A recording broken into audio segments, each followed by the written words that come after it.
1, go.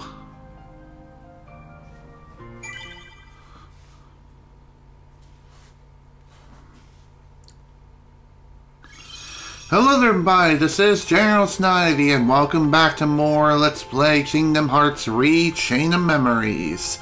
Today, I am looking to possibly finishing up Riku's story and finishing up this game in its entirety in today's play session. We'll have to wait and see what happens and see if we can achieve this goal. We don't have too much left to go, and in the last play session, we've wrecked several bosses, and some of them actually whipped us to frickin' Kingdom Come a couple of times, but we came back and we whipped their asses. So that was a fun time. We've also learned that Riku should not be afraid of the dark. In fact, he should use the darkness as a means of a weapon and enhance his own strengths with it. So, with the power of both darkness and light in hand, Riku is now stronger than ever. What can I say? This is a true Keyblade master in the making. Foreshadowing. Alrighty, folks. With that out of the way, let's get started. Also, at the end of the last play session, we were given one more world card from Ansem. And that is for Twilight Town. Riku has never been here either, same with Sora, so what is this about? Well, Ansem is kind of egging us to continue forward, and you will soon see why. Alright, with that out of the way, let's begin.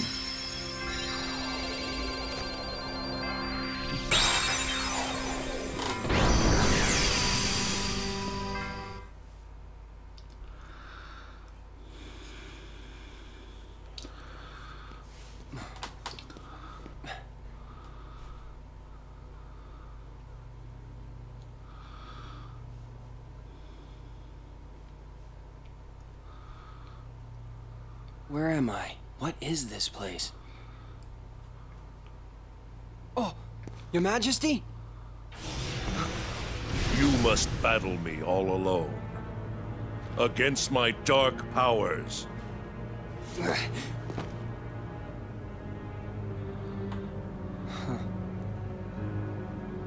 What's this? Are you giving up? Finally ready to surrender to your fate? You're not the true Ansem. Oh.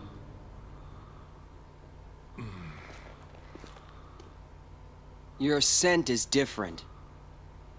The Ansem in my heart smells darker. The odor is more foul. But your scent just isn't that. It's not darkness. It's something else. I finally understand. You're the one who guided me when it started. You came to me pretending to be Ansem. You gave me the card to make me face the darkness. That is correct. Whoa, what is this? Hello, we have a new face here. Or so I am known. I've watched you all along. Really? Who are you? And what do you want from me? For you to choose. Choose? Choose what? You are a special entity. You exist between light and dark. You stand in the twilight. You are to meet Naminé, then choose. Naminé? Who's that? You will know soon. Whatever could that mean? And who is this mysterious Diz? Well, Diz is a pretty prominent character, and this game is his first appearance, technically. And there's a reason why Diz exists and why he's here. And you will soon see why. Anywho, welcome to Twilight Town. Just like with Sora's story, the map itself is not very big, though it is slightly bigger than Sora's map in Riku's story. And why is this? well, there's, oddly enough, a lot more to do. And there's also one other thing we're pointing out, too, and that is... Your Majesty! Come on! Oh, that'll work. And that is, this world is one of the odd exceptions to the rule of just having the key to beginnings.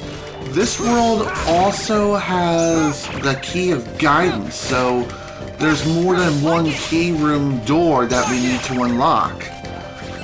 It's very odd, but that's the way Twilight Town works.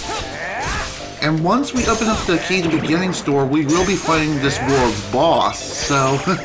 I know it's kind of odd that we're fighting the boss, like, right now. Well, not directly right now, but even so...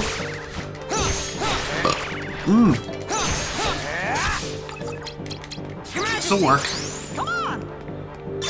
Thanks, Mickey. I really needed that. That's for sure.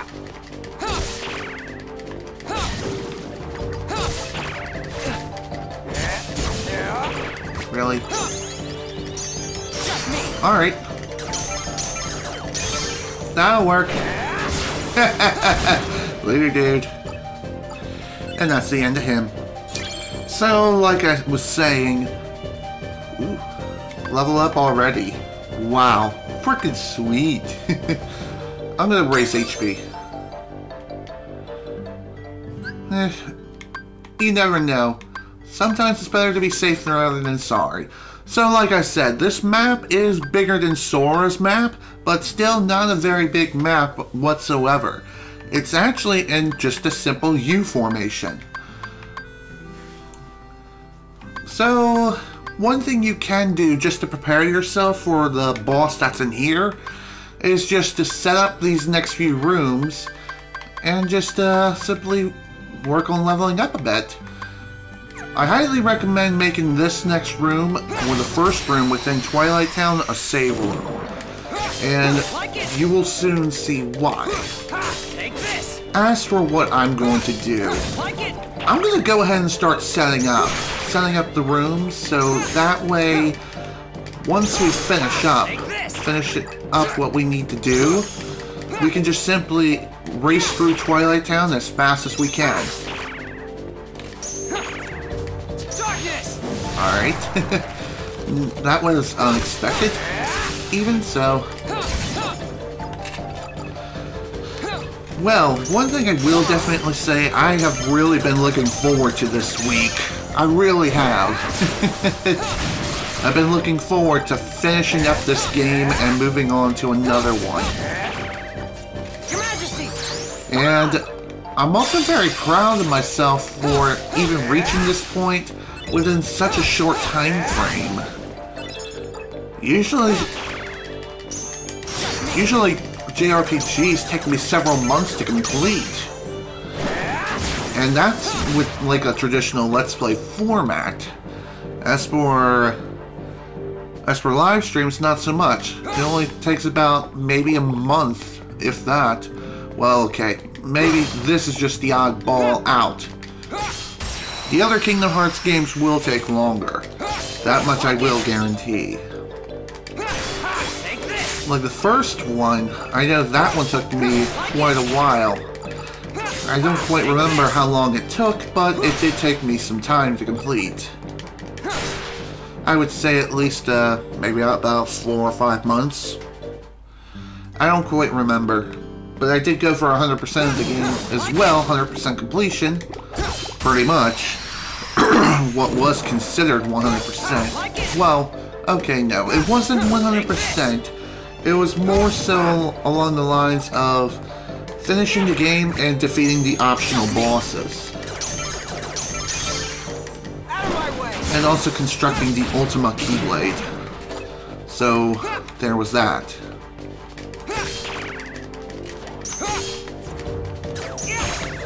Within Twilight Town, the cards that Riku uses here, I would say is pretty average.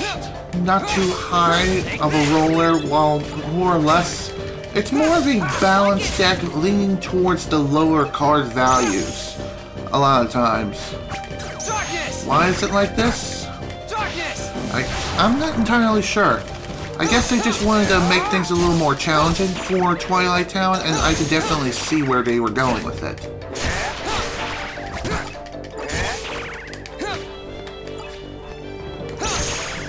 God damn it.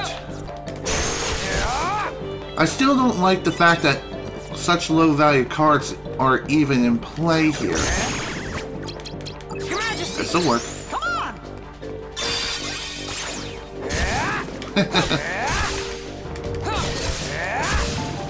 Man, I love Dark Riku so much. I'm gonna miss him when this is all over.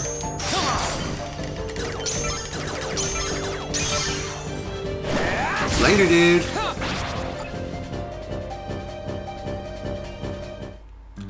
As far as room preparation is concerned, like I said, the first room is going to be a save room, no question.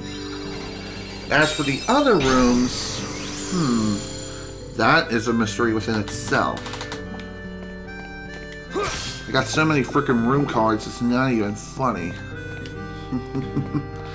Okay, what do we need to open up this door? A blue card that's a 0. Well, that's easy enough. Too bad I had to sacrifice my only blue card that I had that met that criteria, but even so, still better than nothing. Okay, before we go and fight the boss, I'm going to go ahead and prepare the next few rooms and see what we can do here. I think I'm going to go with this, and yeah, I'm going to go with this card. The room size shouldn't be too big, and we should be able to reach the next door, like, almost immediately. This is just something I like to do. I like to go and explore as much of the different worlds as possible, and fight whoever heartless stand in my way, just so I'm more prepared for upcoming boss fights, and I'm more prepared for the endgame. Because at this point now, this is considered endgame. We are that freaking close to finishing it. Because after Twilight Town is done, we'll be heading into the deepest recesses of Castle Oblivion. God damn it. Alright, that'll work.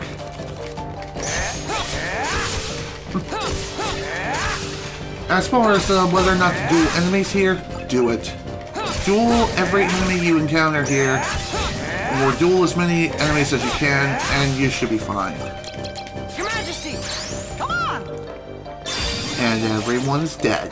The end. Okay, as for the next one, on to the next room. I know I only fought one Heartless in here, but still. Room preparation is key. It truly is. You have no freaking idea. Okay, I shouldn't say that, because I know not everyone's played Rechain the Memories, and for the most part, most people don't really play Rechain the Memories and just jump straight into Kingdom Hearts 2. And to be quite honest, I don't blame them at all. I really don't. Rechain the Memories is... as fun as the game is, it does have its flaws, and it's not exactly the most graceful of all the Kingdom Hearts games. In fact, it's just one of those kinds of games when it's almost debatable that you can just simply skip the game altogether and just simply be on your merry way. I think I'll make this a Black Mushroom room. And I know I haven't really fought any more Heartless at this particular point. And yeah, at this point now we can't really go any further on the right hand side, but the whole point of room creation is just to prepare the road ahead. So that way, when we do finish up here, we can just simply make our leave very quickly, very easily. Granted, you're kind of doing this anyway throughout the entirety of the game on Riku's story, but still, Riku's story is a lot more fun to do, in my personal opinion. Darkness! Oh, god damn it. That was unexpected, but oh well. Sometimes dark mode just loves to activate at the worst possible time. That'll work. 000. You don't see that too often. Okay, game. Can you let me out? Thank you. Jeez, that took a lot. That took quite a while. A lot more time than I would have liked. That's for sure. Wait, why did I go back here? Dang it. Stupid camera. Well, it was also my fault too. I wasn't paying attention to the mini-map, but hey. Like I said, sometimes those things just tend to happen. Sometimes the mini-map is just not... It's just not very useful. It only points you in the general direction where you're facing, and that's about it. It doesn't exactly give you like a good layout of the room. So... Come on! Out of my way! There we go. Your Majesty! Come on! Thanks, buddy. Like it! Take this! Wait.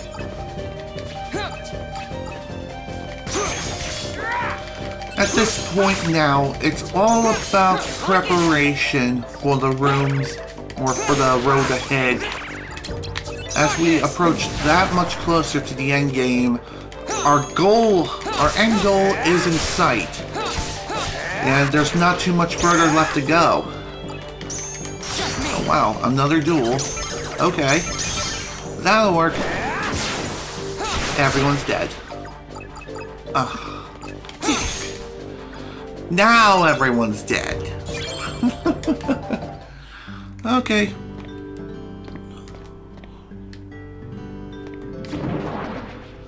Okay.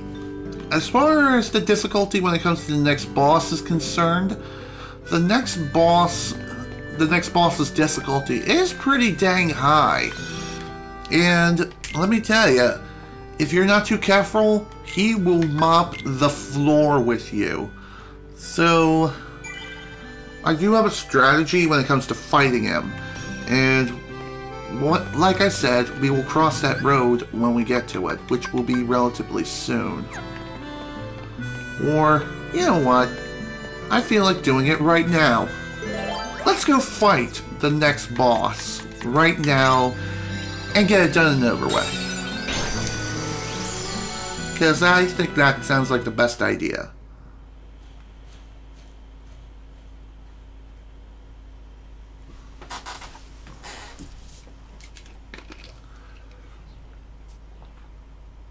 Maybe Naminé is here. Hold it! Hey, it's the Riku Replica. Haven't seen you in forever.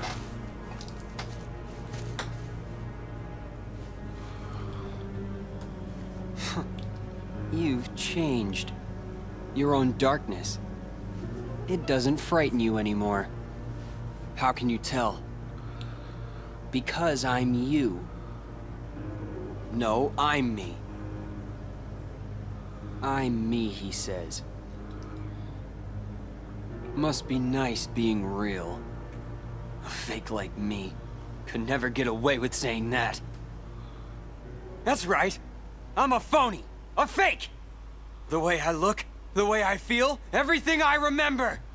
And even this newfound power.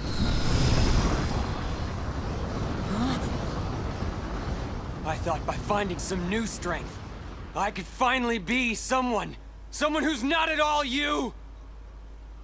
But nothing changes. I'm still just empty. Everything about me is borrowed. As long as you're around, I'll never be more than a shadow. Wow. God damn. Looks like Replica Riku is having an identity crisis. And to be quite frank, I don't blame him one bit. So here we go, time to fight the Riku Replica. Oh dear. So here's what I recommend. Riku is kind of a high roller, but at the same time... Damn it!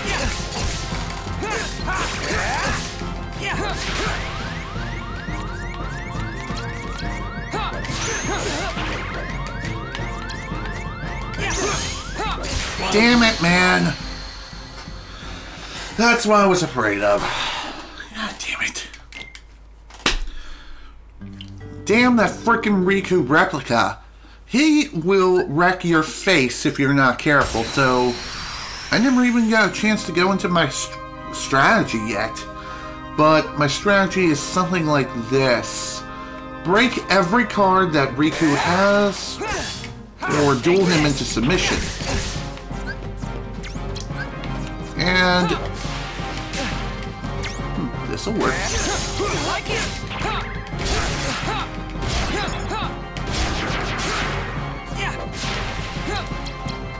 Your Majesty! Time's up! So the strategy is try to survive as long as you possibly can against Riku.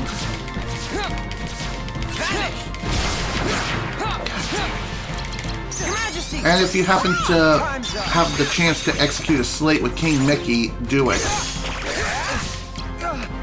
Oh, crap.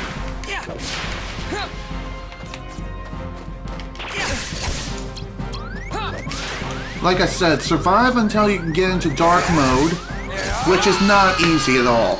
And there is a very high probability that you will not be able to survive long enough, for one. And two, if you manage to get into dark mode, the real fight will begin from there.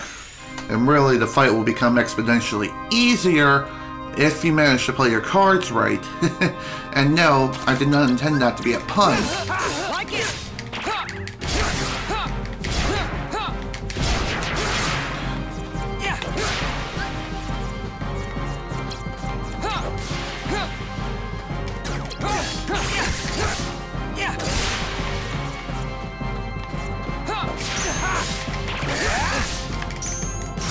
Alright.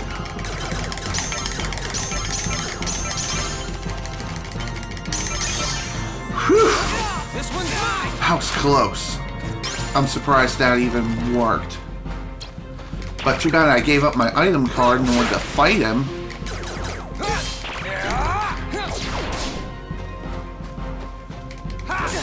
Take this. Crap. Like it.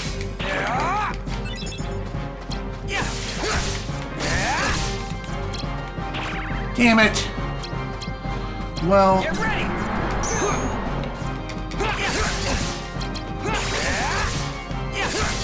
Motherfucker! Man, I hate this guy! I frickin' hate this frickin' Replica Riku. The problem with him is just... it's just getting to dark mode is not an easy task. It really isn't. I mean, it should be as simple as breaking his cards, but...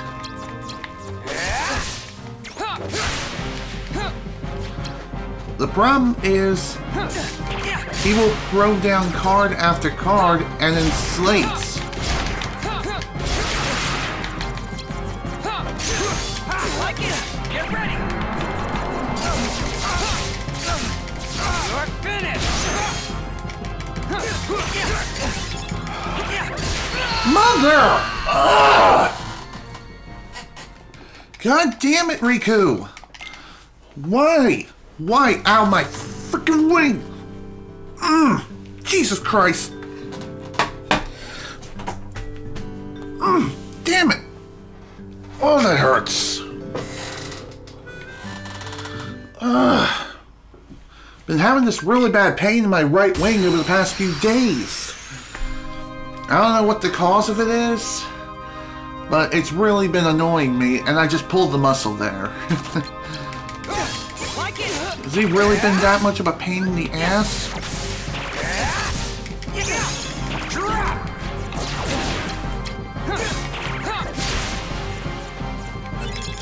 Your Majesty! That'll work. Or not. Just me!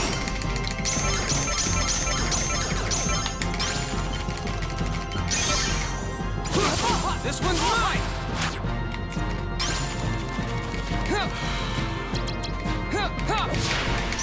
Come on!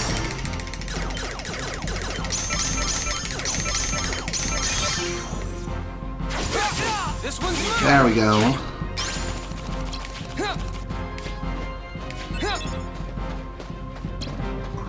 Yeah! Just me! I'm surprised that didn't cause the opportunity to go away. This one's mine! So yes, dueling Riku to death can be a very valuable strategy if you happen to wait for the right cards to appear, but that doesn't always work out in your favor.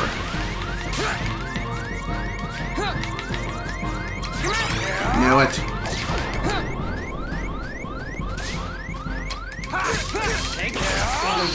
Motherfucker! Come on, man! He was right there! He was fucking dead! How the fuck did he kill me? How? Jesus Christ on a fucking bicycle.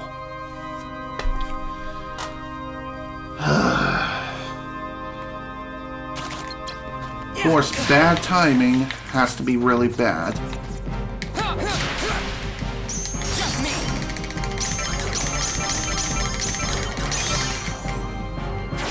So yes, new strategy. Duel him to death if you can't get into dark mode. But you just have to wait for the right cards to show up. You're finished! Like it! Also, don't go crazy with sleights, like I just did. I think I'm just screwed now. Yeah, dead. Just fucking dead. So again, the fight can go in one of two ways. Either you kick Riku's ass with either dueling him to death, or you go into dark mode and throw sleights at him like nobody's business, or he kicks your ass faster than you can frickin' blink. So in that sense, this fight is pure luck. It's luck. It's pure luck on what card Riku draws, and it's really, really difficult to be well prepared to even be able to fight him in the first place. You also gotta be really quick with your duels too, and spam like there's no tomorrow.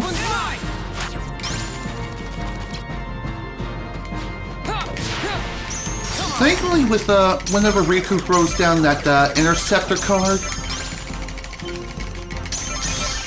his card values tend to go up. His card values go up by 1, and when that does happen, ah, crap, I didn't.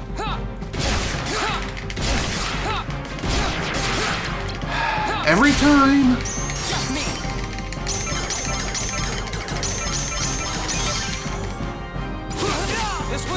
There we go! Damn! So, Overdrive is your friend, and dueling him to death is really the best way of completely wrecking his face really quickly. That's the strategy. Duel him to death, or go into dark mode and slam jam him with all of your sleights. And don't stop until he dies. So, it's over. Death doesn't frighten me. Good riddance to a phony life. My heart was never real. I'm sure even what I'm feeling now is probably all fake. What are you feeling? What happens when a fake dies? One like me. Where will my heart go? Does it disappear? It'll go somewhere. Maybe to the same place as mine. A faithful replica until the very end. That's okay. And so the Riku Replica is no more.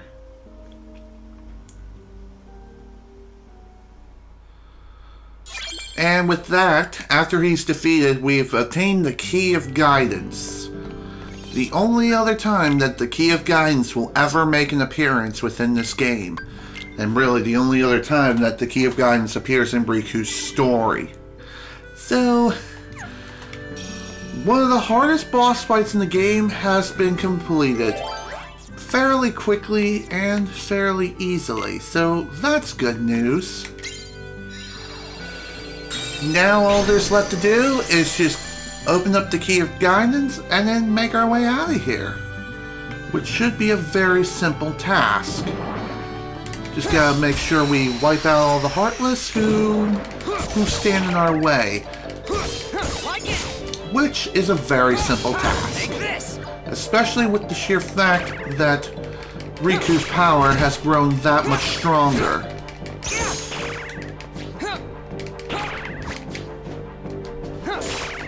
God damn it.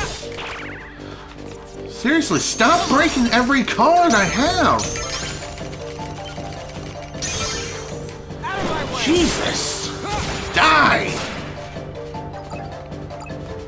What a frickin' pain in the ass. Your Majesty! This'll work. Like it! Well, there is one other thing I guess I could go into today, and that is a bit of a tangent. And I will go ahead and just start right now. Out of my way! Over the past couple of days alone, YouTube has been demonetizing all my videos related to Sonic Unleashed. Why is this? I have no freaking idea. And it really sucks that it's even happening in the first place. I don't know what's causing the demonetization bot to go absolutely haywire on Sonic Unleashed content. The only guess I have off the top of my head is the game itself is blacklisted due to the meaning of the word Unleashed. But I even tried changing the title of the video to that of its UK counterpart, which is known as Sonic World Adventure, and even that didn't work. So, apparently I think YouTube has officially blacklisted Sonic Unleashed, so the game can no longer be covered on YouTube and be monetized. Why? I have no freaking idea. And it's been happening slowly with each and every live stream I've done.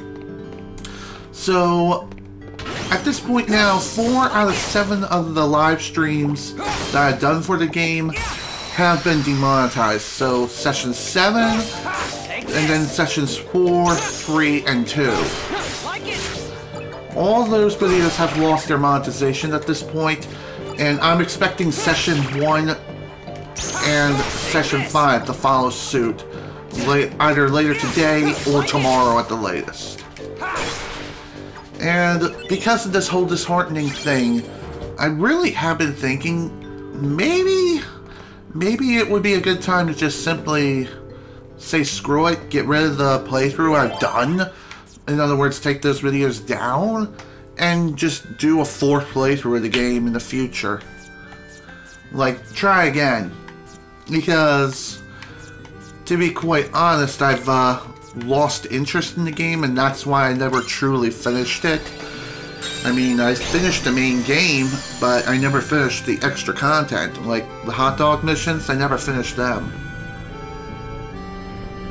Where's the door? Over there, of course. Couldn't see it. Because darkness. It's my old friend. But anyway, as I was saying, I have been thinking maybe maybe I should just take those videos down because... Not just because of the whole demonetization thing. Well, actually, yeah. Kind of, yeah. That's mostly it. I've also felt unsatisfied with the playthrough as of late. It's just been really inconsistent. After looking back and skimming through some of the earlier streams, especially with the later ones, it was just really inconsistent as far as quality is concerned. Like, some parts had a lot of lag issues and pixelation issues. And overall, I'm just not really a fan of that playthrough anymore, and I feel like I could definitely do better with it now. Now that I have a more powerful graphics card, I have a more stable internet, and yeah, I just think I can do better with the game now. I can give it more justice than what I tried to do before. However, I may go ahead and make a poll on this. And I think I'll go ahead and make that poll right now. Let me go ahead and okay, that doesn't work. You know what?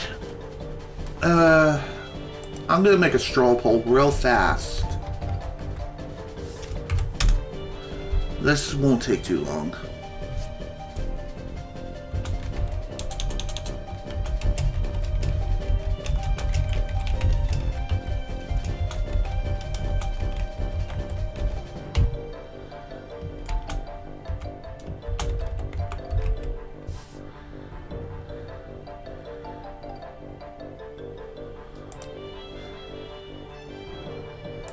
Okay, poll is created.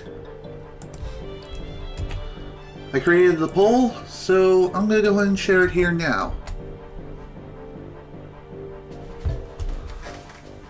So if any of you are in the chat right now, go ahead and place your votes on what you think I should do with Sonic Unleashed. The fate of the game is in your hands. Of course, I will make the final decision in the end, but even so, you can help me influence my decision. That's why I'm making the poll in the first place. There is one other thing I wanted to point out too, and that is I've recently set up Nightbot for the streams. You may not have noticed it since it hasn't made its appearance yet, but still, it's here.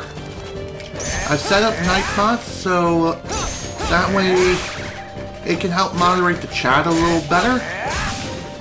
And it can also answer like simple little questions like where's my YouTube channel, where's my Twitter, Facebook, and yeah. It's there for a little extra protection, I guess, for future-proofing's sake. Here, so I figured I'd let you know I have Nightbot set up.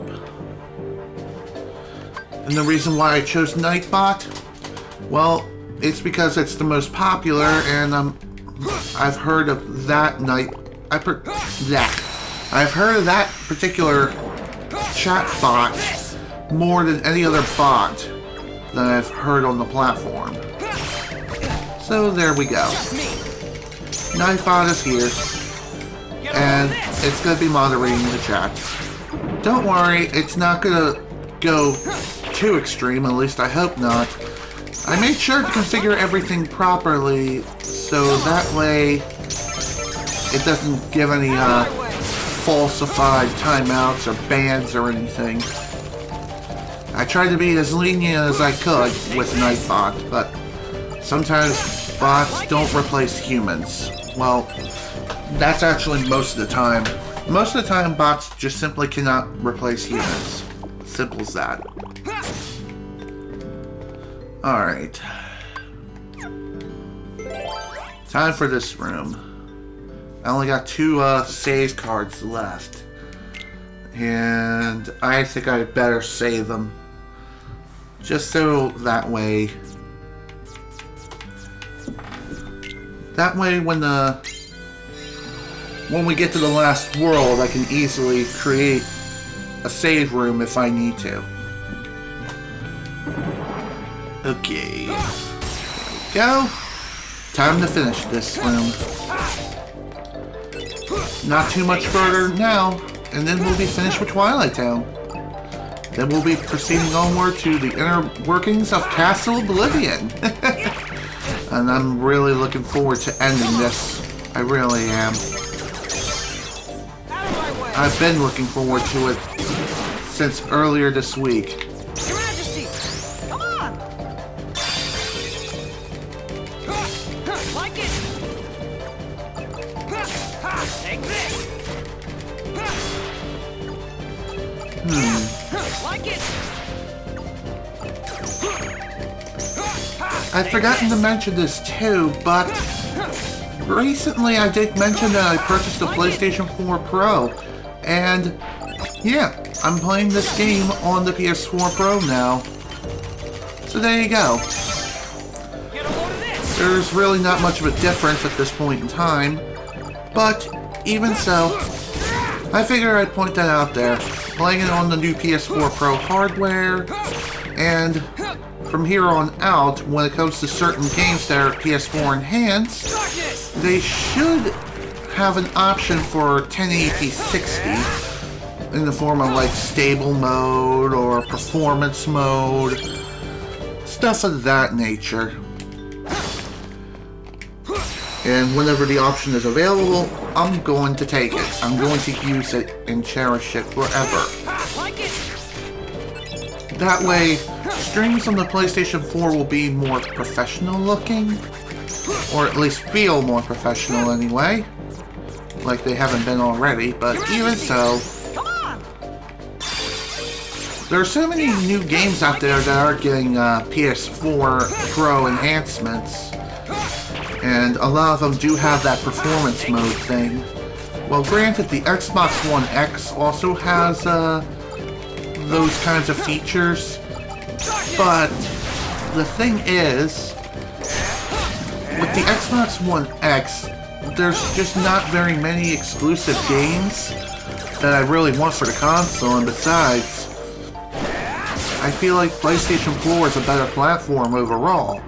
It has better exclusives such as the Kingdom Hearts games and Ratchet & Clank, and it also has Horizon Zero Dawn, which I haven't played yet, but I hear that game's really good. There are some other exclusives as well, and I know Activision and Call of Duty have an exclusivity deal where all the DLC is released on PlayStation platforms first for like a month, and then after that month passes, then it's released on other platforms. To be quite honest, Xbox kind of had the same deal going on for years, and Call of Duty Advanced Warfare was the last game that featured that exclusivity deal with Xbox. Afterwards, it went straight to PlayStation. And to be quite frank, I'm glad it did, because PlayStation is my preferred platform after all. Don't get me wrong, Nintendo is also a great platform, but when I play on a Nintendo platform, I'm using that platform for Nintendo-based games like Super Mario, The Legend of Zelda, Xenoblade Chronicles, and Xenoblade Chronicles 2. Games of that nature. Do you know what I mean? I'm not really too into third-party titles when it comes to Nintendo consoles. I mean, sure, there are some third-party games that are really good on Nintendo consoles, but there's just not very many that are.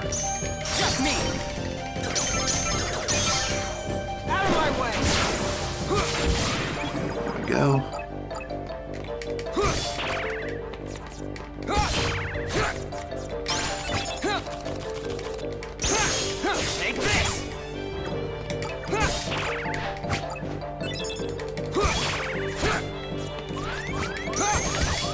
Uh-oh. Well, that was bad timing.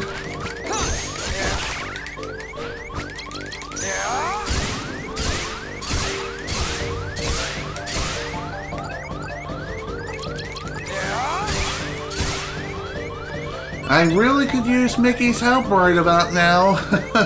That's for sure. And now that I think about it, I really should just skedaddle. There we go. That way we can keep whatever experience we gained here.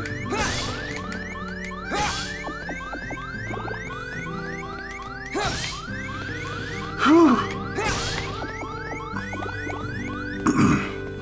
There is one other thing that I would like to mention. That is, I have finally decided on what game I'm going to be doing next. Like after I finish Kingdom Hearts Rechain of Memories. And it's really got me thinking here. As for what game I've decided to do, I'm going to leave that a surprise. Because surprises are fun. I like surprises. What about you? Do you like surprises? Surprises are fun. They really are. And I figured leaving the next game to be a surprise would be like the best move. And depending on how things go, I may end up starting the project tomorrow. Then again, I may take an off day and just decide to play some Call of Duty multiplayer for tomorrow's stream, but I'm not too sure yet. It's just something that's kind of been sitting on the back burner. Something I'm thinking about, but not too sure as of yet. Take this. Like it. Excuse me. Okay, let's go then. You really want to party with me? Guess what? You did. You did, boy. Oh, yeah, that felt so freaking good. Alright, time for more HP. Alright, time to open up the Key of Guidance. Of course, we need 50 card total combination. Or we could just use the random joker and just completely bypass it. I'll save that for later. Let's go ahead and go with the... I'm just going to get rid of these Almighty Darkness cards. Because I don't want them. I really don't. That'll work. Only 7 left. There we go. And done. Alrighty, folks. Time to see what happens now.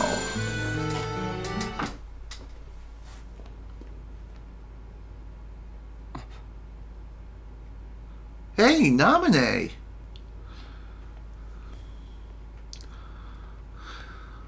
Are you Naminé? Yes. I see. That was you. Huh? Forget it. Nothing. Please, come this way. What? Sora! What have you done to Sora? Nothing. He's just asleep. To get his memory back.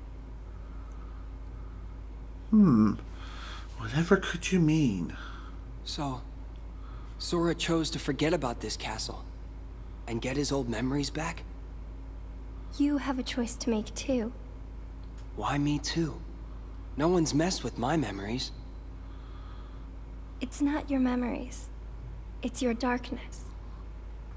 In your heart there's darkness. And in that darkness is Ansem. He may be at bay for now, but eventually he'll wake, and he will take over you just like he did before. But I have powers you can use. With my powers, I can put a tight lock on your heart. That way, Ansem could never come out from inside you. What happens to me if I let you do that? Will I forget? Everything? Like Sora?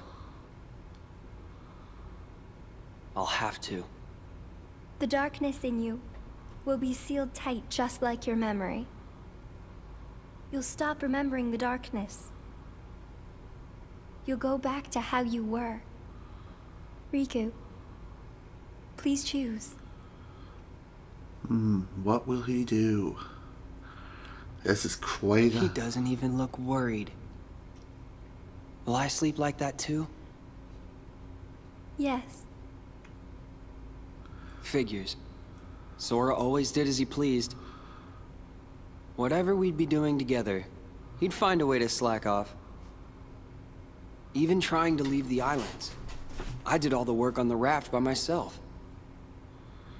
That's it. When this slacker wakes up, I'll tell him off. I told him to take care of Kairi, and here he is just taking a nap. But I can't chew him out like he deserves, if I've been asleep. Ooh. I don't need my heart locked. I'm ready. I'm gonna fight Ansem. But what if his darkness overtakes you? If that happens, then the darkness will show me the way. Yes. That's true. Why do I get the feeling that you knew I would say that? I didn't know. I hoped. I wanted you to face the darkness. Because you're the one who can. So that's the reason. That's why you came to my rescue inside that light. In the form of Kairi. When'd you know? I knew when I met you. You and Kairi smell the same.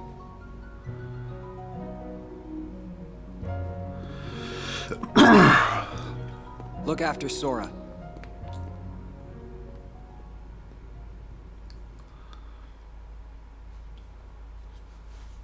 And with that, Riku takes his leave. And so begins our final goal, and the last thing that we need to do in order to finish up this game. And that is to go and fight Ansem ourselves. But in order to do that, we need a proper battle arena in order to face him. So there's only one real place left for us to go in order to do that, of course, and that is the deepest recesses of Castle Oblivion. Of course, Castle Oblivion will be a pretty difficult place to navigate through. Thankfully, it's not the worst. By far, it is not even close to the same caliber as it was in Sora's story. That's for damn sure. Not by a freaking country mile. And you will soon see why. Plus, the final boss is not going to be anywhere near difficult as this boss here within Twilight Town. And, like I said before, you will soon see why that's the case.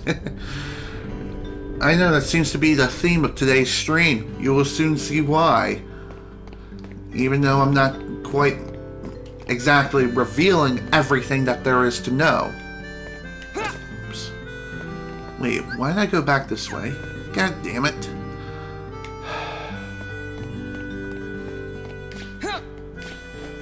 Well, I'm a goober. I ran through here like a freaking idiot. Well, you know. Well, whatever. That's alright. At least we could stay in here just a little bit longer. Yay? Yes? But hey, that's Twilight Town. Twilight Town, very short map. Sure, it's in the U formation and it's slightly bigger than Sora's map during his playthrough, but still not nearly as difficult as Vexen was, that's for damn sure. I mean, sure, the Riku Replica was a massive pain in the ass, don't get me wrong, but still, he was not as hard as Vexen. Not even close. I'm just saying. Well, I gotta give credit where credit's due. The creator of the Riku Replica was stronger than the Riku Replica, which was Vexen's creation in the first place. So, that was fun. Take this! Okay. We're done here. We are 110% done. So, with that in mind, Only 7 hours and 21 minutes in total for Riku's story at this point. And oddly enough, I think even my beginner mode was close to this time frame. Weird. Oh, gosh. I guess you decided not to go to sleep. Hey, Mickey. How'd you know that? I heard it from Diz. Speak of the devil, and he shall appear. Do you know him? Well, I'm not sure. Got a feeling that I've met him somewhere. Hey, who are you? I could be nobody, or anybody. It is up to you whether you choose to believe in me or not. Boy, you really like pushing decisions on other people. And you have pushed away slumber, making the choice to face Ansem. Do you think I'm reckless? You have chosen your own path. Are you supporting me? Or are you abandoning me? That will be your choice as well. How so? Please, I need answers. A black robe. What's this? The organization will pursue you. Like a pack of hunting dogs, they will sneak up on you if they sense your presence. However, this cloak that is worn by nobodies will render their eyes and their noses useless. The ears, not so. They wear this to give themselves protection from being devoured by darkness. Is it clear? Even the organization cannot rule the darkness. Doesn't matter. I won't run from the darkness.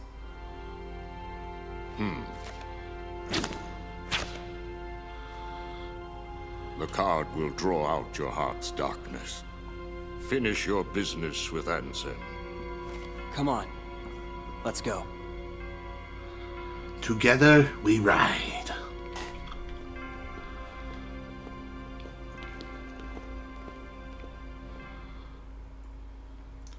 And with that, we got one more world card, Castle Oblivion. Strange how the card... No. Gosh, it sure feels like I've met Diz somewhere before. It's quite a strange feeling indeed. As I was trying to say, it's quite strange how Castle Oblivion has its own world card, and yet that was not given to Sora during any point in his playthrough. Really weird.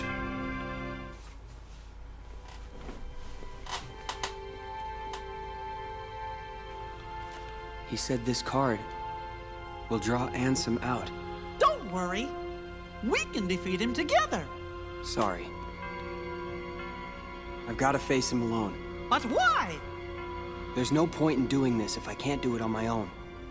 But I do need a favor.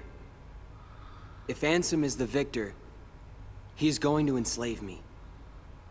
If that happens, use your powers to destroy... Of course! I'll be right there to save you. Huh? No, that's not it. I want you to destroy... No way! No matter what happens, I'm gonna be right there to help you. I promise you that. Unless you don't believe I'll come through for you. I choose to believe in you. Always, Your Majesty. And I in you. You're not gonna lose. I know it. Thanks. Thanks, Mickey. You really are a great pal for Riku, and I'm glad you and him travel together and do all kinds of wonderful things together. You'd never let the darkness get the best of you, I'm sure of that. Okay, let's go ahead and save, and I feel like I gotta frickin' pee. Well, damn. Ugh. I just upchucked a little bit. Ugh. A little bit of backwash.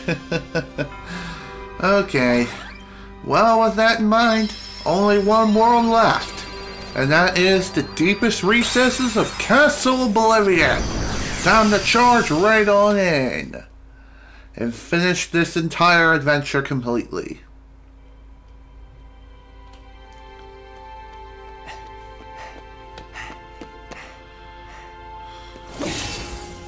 Ansem! Where are you? Show yourself! Why in such a hurry?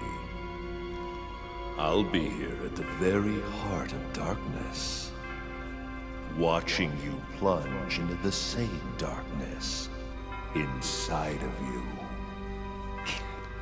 you. Okay, folks.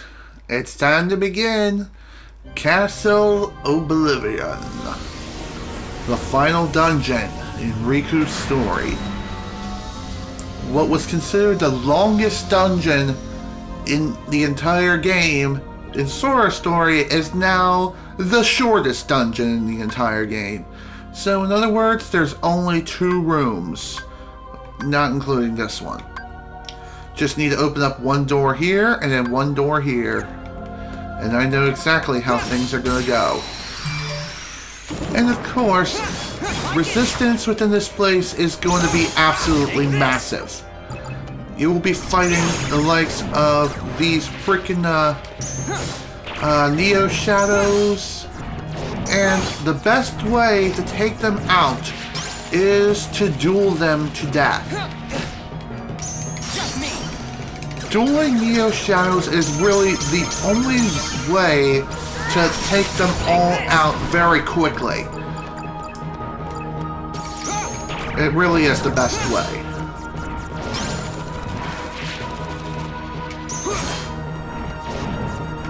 That'll work. Just like with Sora's story, Neo Shadows will use cards like 8s and 9s a lot. They will practically be using them all day, every day. So don't be afraid to throw down everything that you've got.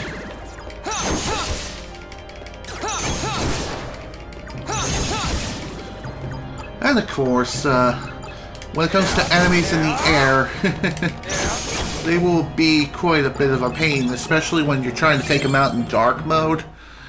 But thankfully, they're not the worst things in the world. They will take a while, don't get me wrong, but even so, they're not too bad whatsoever. I can't believe we're only about an hour and 4 minutes into this session, and we're already about ready to finish the game completely. I'm surprised. I was thinking this was going to take longer. Oh, god damn it! Talk about bad timing for dark mode to activate. I really needed to heal.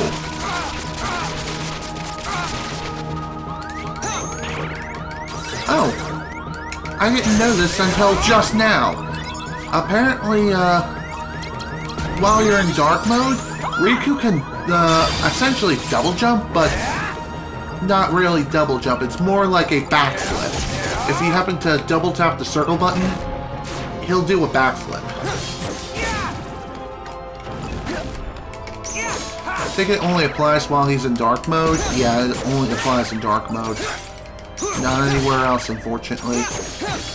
But hey, at least while you're going through this entire place, you do happen to have a large number of cards within your possession, and also have very high value cards on your side too. So use that to your advantage as you're going through this entire place.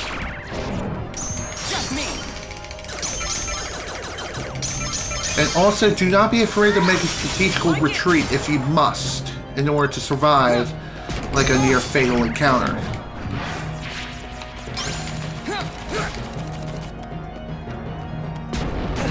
Damn it. I really could use Mickey's help right about now, but no! No! Of course not! He had to give me a goddamn 0 card at the worst possible time. So of course, all that time I spent fighting these bastards was wasted.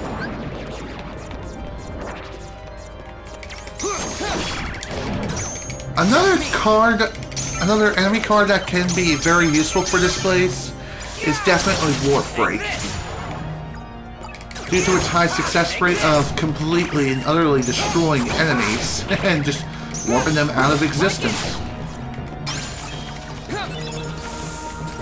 And there is... oh yeah!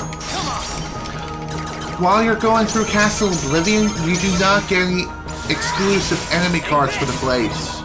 So all the cards that you have up your arsenal are the cards that you have. Oh, damn it. I did not want to do that so soon. Oh well.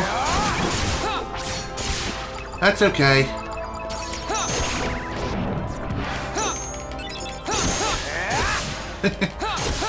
At least with Dark Riku, you do have a chance of possibly stunning enemies. Your Majesty! Please help. Thanks, man. Oh, nice. Another meeting ground card. Not that I needed it, but hey, it's a good card to have. But really, the best card to have while you're going through this place is the Material Waking. That's for sure. The reason is quite simple. It'll power up your attack cards. And trust me, you need all the power you can get.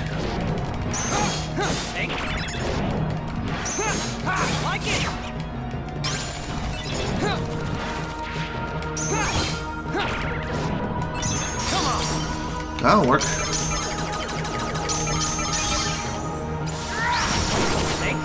Also, duels are your absolute lifesavers here. Your Majesty! Please help me.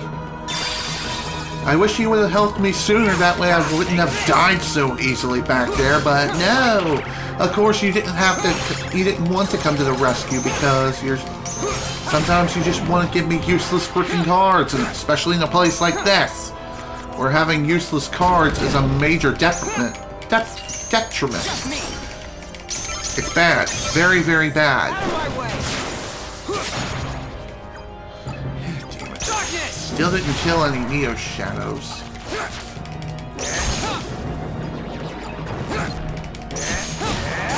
Target prioritization. Very simple for Castle Oblivion's deepest recesses. Take out the Neo Shadows ASAP. Duel them to death, and that's really the best way of handling them. There we go. Enemies destroyed. Let's move on.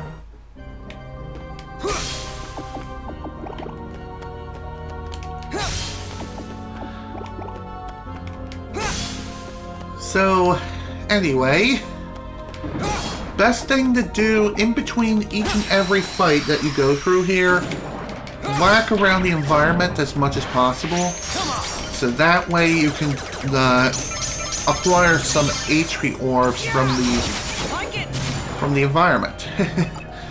That way you can just very easily heal yourself for when you are about to kick the bucket, which is very well possible, and it can happen very easily, especially considering the strength of the Neo Shadows and other enemies alike in here.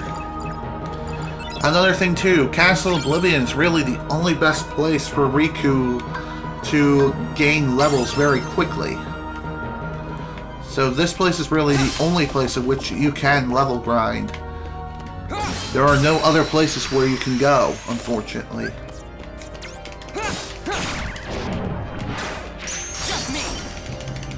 There are no other places that provide the amount of experience that is required to level up Riku like Castle Oblivion. So, that kind of sucks, but oh well.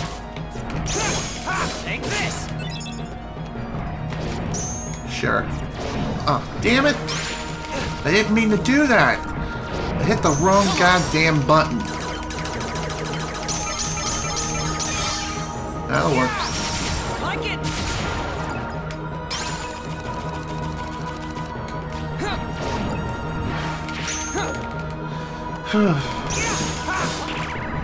So at this point now, it's all about enduring each and every single enemy as you go through this place.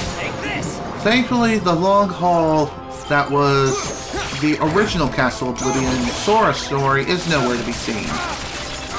All you have to worry about is just simply surviving long enough. Oops. Your Majesty! Please. Thank you. I needed that really, really badly.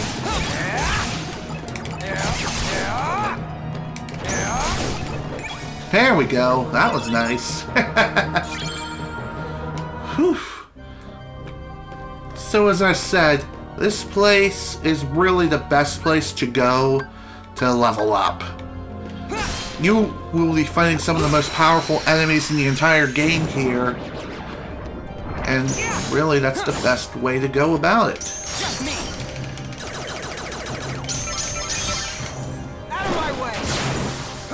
And dueling is your biggest... It's your best weapon. It's your best friend.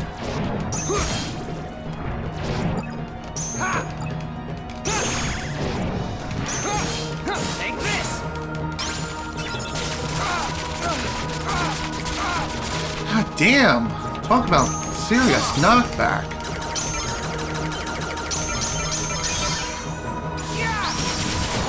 Oh yeah! Triple kill, baby! Woo! Yeah! Oh boy. Not too much further left to go. Although I keep saying that even though we're clearly still in the first room. But that's okay. Take this!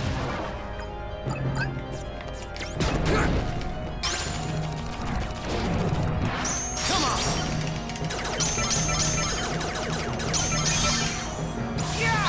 As I said before, this is a pure endurance test. Just staying alive as much as possible and duel as often as possible. Duels are your best friend in Castle Oblivion. It's the best way of dealing with each and every single enemy that this place has to offer. And trust me, there are a ton of enemies. One little HP orb. Oh well. So, like I said, Material Waking is really the best card that you can throw down here. That's what we should make the first room. That way, if we do happen to run into anyone, we can simply duel them to death more easily. A lot more easily. Take this! Oddly enough, the enemies who we face here, I'm pretty sure we're going to be fighting nearly every kind of enemy in the entire game. Though, I could be completely wrong on that. From what I've seen so far, it's just the usual big bad enemies. Oddly enough, well, speak of the devil and he shall appear. I haven't seen any defenders yet. Not until now. Well, there you go. Your Majesty! Come on! So, if you happen to see any defenders in the room, and no Neo Shadows, target them and take them out immediately.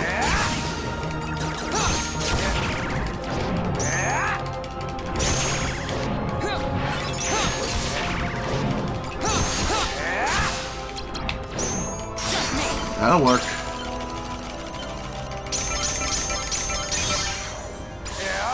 Oh yeah! Later, dude.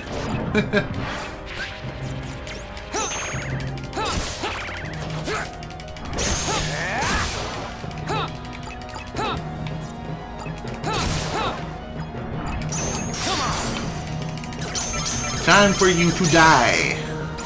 Later, dude. Oh man, I love the strength of Dark Riku and the which is something he possesses. Having 26 strength at this point in time, definitely really good to have. I don't know how much strength he has for his maximum exactly. I'm pretty sure it's 30. 30 is his maximum strength of which he can achieve.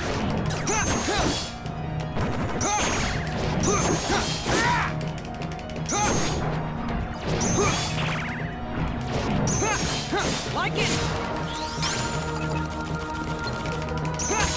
Take this! Other than 30 being his maximum strength that he can get in the game, his other stats aren't very well rounded when it comes to fully unleashing the true power of Riku. And the maximum amount of DP that Riku can attain is 99. 99 DP, well, that is just plain massive. Absolutely massive. It'll be extremely difficult for enemies to knock Riku out of dark mode once he's in it. Your Majesty! Once he's in the dark mode, pretty dang sure it's not going to be possible to knock him out of it unless you really, really suck at the game. Or you just let the enemies wail on you. Alrighty, 3 or higher. Perfect timing for this too. Absolute perfect timing.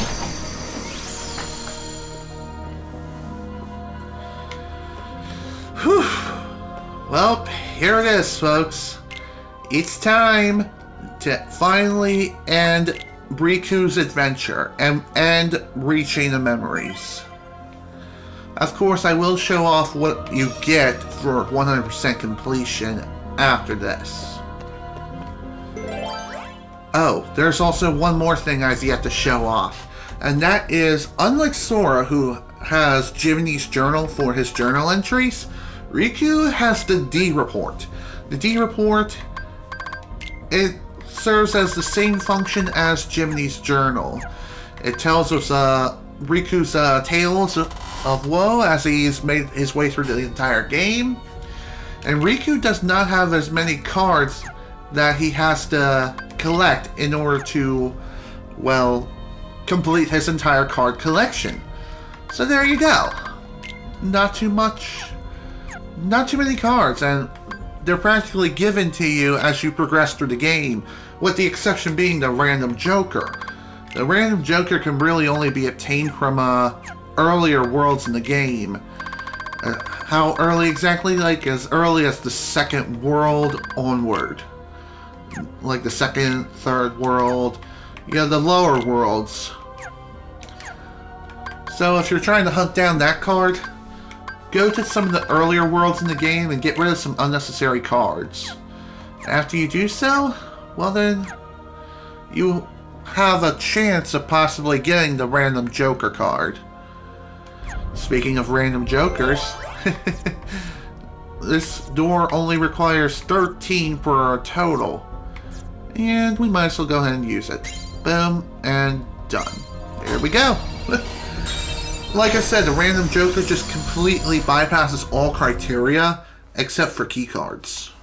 And it's exclusive to Riku's story alone. I smell you, Ansem. Show yourself.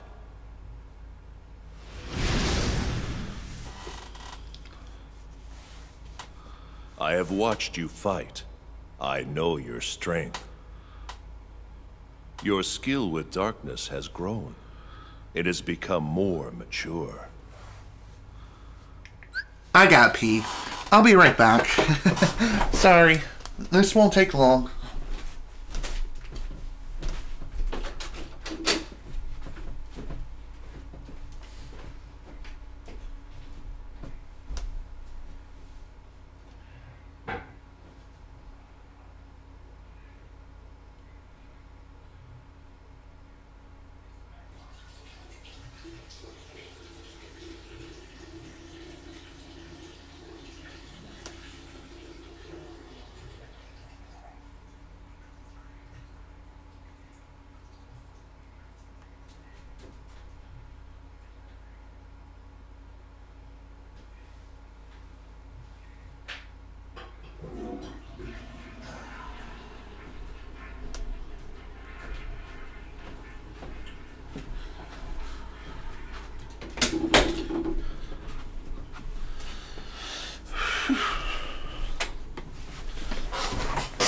Ow.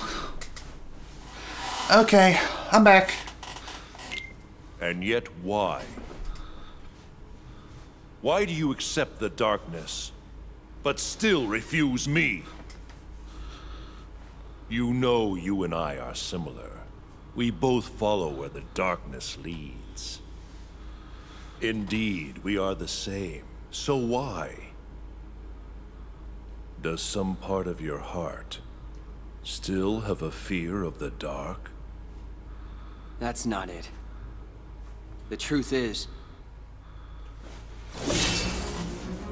I just can't stand your foul stench. You are a fool. You should know my powers well by now. Yeah, I know. Or did you forget? I used all the power you had to give, and Sora still beat me. I'm not at all impressed with your powers. Very well. In that case, you shall sink into the abyss!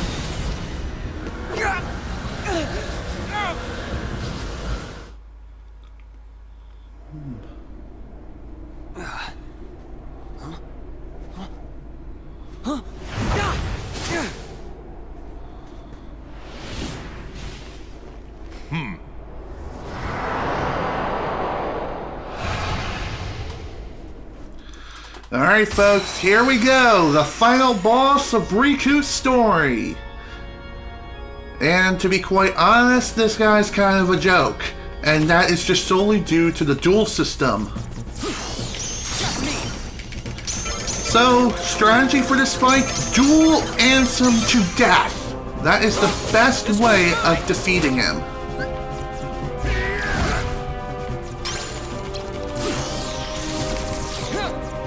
So wait for him to draw 9 cards and just dance around like a frickin' fairy until he throws down a 9 card. Because Ansem is a high roller, just like I was gonna say Marluxia, but no. Instead, he's a lot like Lexius. That's it. That's who I was thinking of. He's exactly like Lexius. He is a high roller through and through. You will throw down 9 cards like no one's business. So the best way to deal with him, relatively quickly, just throw down your overdrive. Throw down your overdrive and duel him to death. That's the best way to deal with him. And if you happen to lose any duels at any point, you're going to be in some serious trouble. And Ansem's sleights are pretty dangerous. So be careful. Be careful when you see him getting ready to execute a slate. Thankfully though, from my experience, Ansem's sleights aren't too bad. They really aren't. What I recommend for dueling Ansem is duel him at least once per reload for your deck. This one's mine. And once you finish your duel, reload, and then begin the process again. Just wait for him to throw down a 9, and just dodge every attack he throws.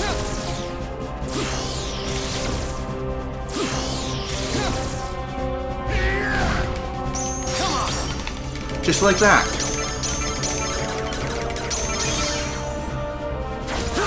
This one's mine. Not too much further now. As far as this slate is concerned, slate blind, what this does is that whenever Ansem throws down a slate of his own, any slates that he has used up to this point, whatever cards he used, are completely hidden from you, and you don't know the actual combination. So you don't know what cards exactly he's thrown down until after he's executed his slate. Take this!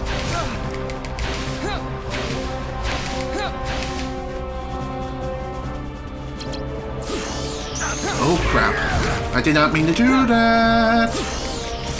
Gotta wait for the 9s. Then we'll attack and finish off the fight.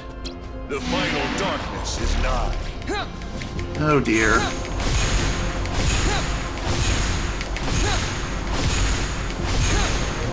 Thankfully, Ansem's sleights are pretty easy to dodge. Like, pathetically easy. Take this! Well, okay, I can't say pathetically easy because he just kicked my ass.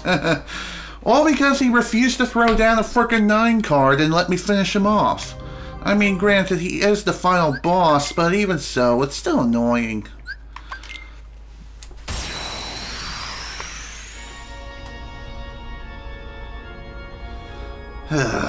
Damn it all.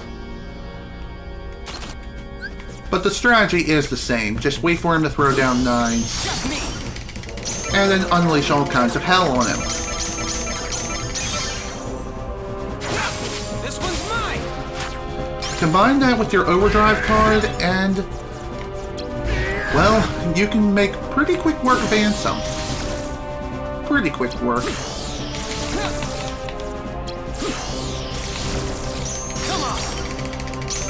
If he starts throwing down like 8s instead of 9s, well, instead of going to the very back of your deck, just go to the front, if you can. If you're fast enough, that is.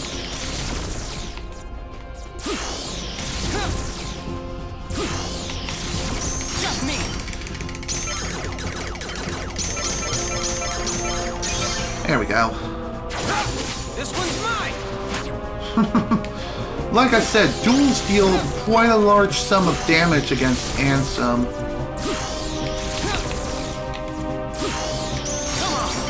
But of course, his abilities are very dangerous, so try to dodge them to the best of your ability. This one's mine. Doing so will yield great results. Trust me, and it'll save your life more times than you can count. Trust me, I've actually figured out this strategy on my own. I didn't really look anything up.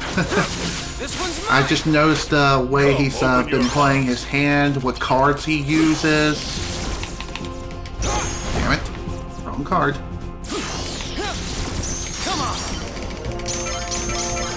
And executing a duel with Ansem is a very simple process. This one's mine. It's all about timing and waiting for him to throw down the right card. The right card value number, and then slam jam him to frickin' Oblivion. This one's mine. See what I did there?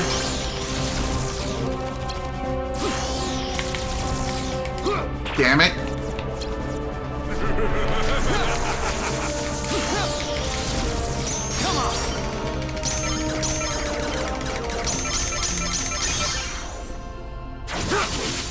I guess another strategy you could employ is maybe Dark Mode, but going into Dark Mode in this fight is not an easy task. And to be quite honest, I really do not recommend it. But if you can go into Dark Mode at any point in this fight, go for it. That'll just make your sleights that much stronger. This one's mine. Damn it, wrong direction.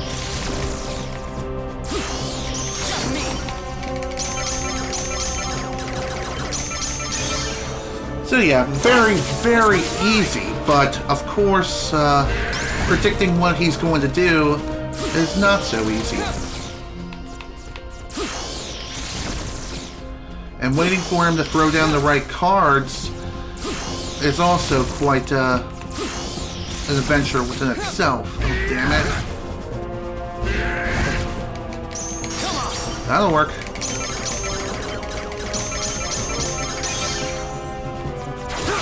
This one's mine. Come on.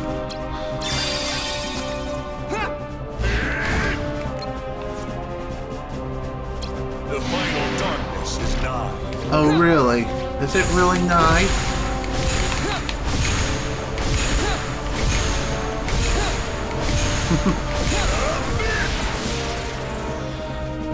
I gotta say... Oh, crap. Wrong card. Take this! Shit.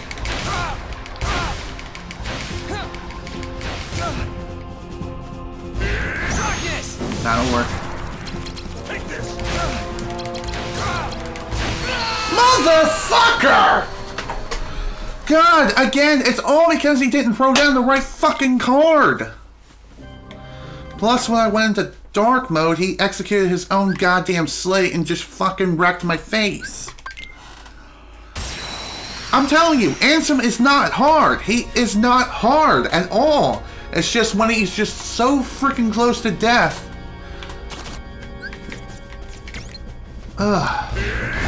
He just does stupid shit like that.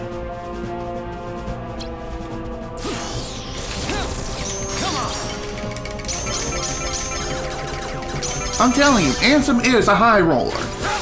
I don't know why he's acting so strangely and so differently.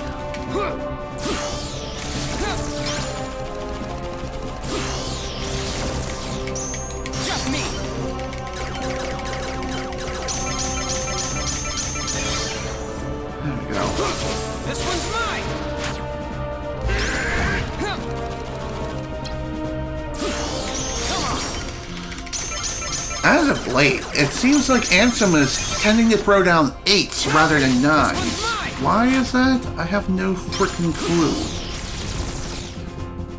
And I guess whenever he's getting desperate, he's gonna start throwing down lower value cards, so that way you can't initiate a duel so easily. So I guess in that sense, it can be used to your advantage. So that way... Crap!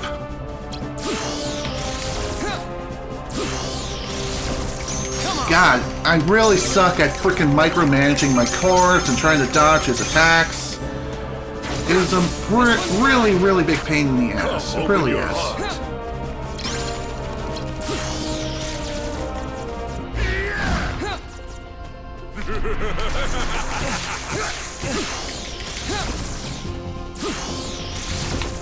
Just me.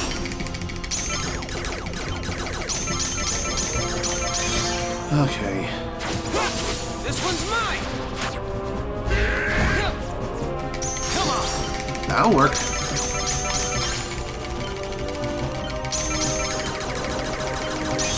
Oh, thank God. I think I just freaking barely dueled him and managed to win it at like the very last possible microsecond. This one's mine. Okay.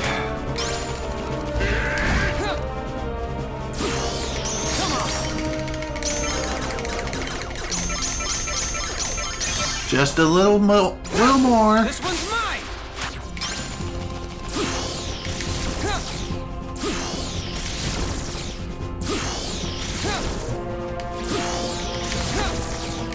That'll work.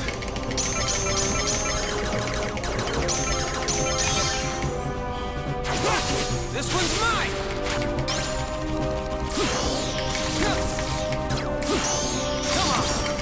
Come on. Strangely, I think I'm running low on cards. Then again, maybe the game is just acting really strangely.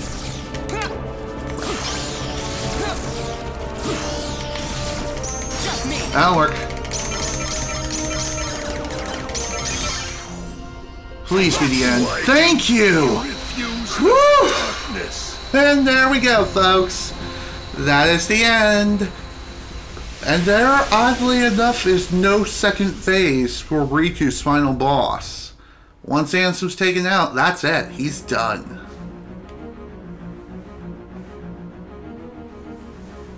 Insolent brat!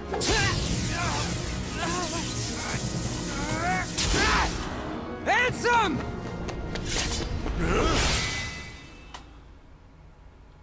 This is the end. This is hardly the end.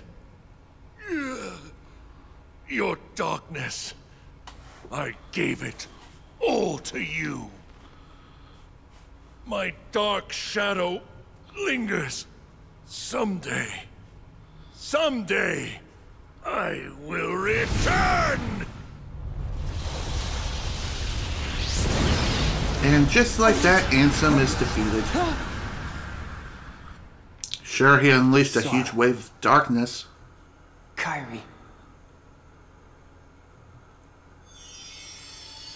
Like I was saying, sure, he threw Gosh, down... Riku, Damn it! I know you wanted to do this alone, but you don't mind getting a little help, do ya?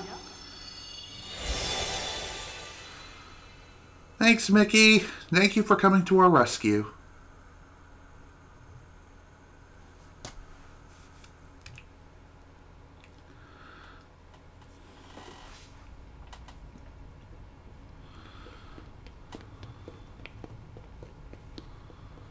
So, Riku, what happens next?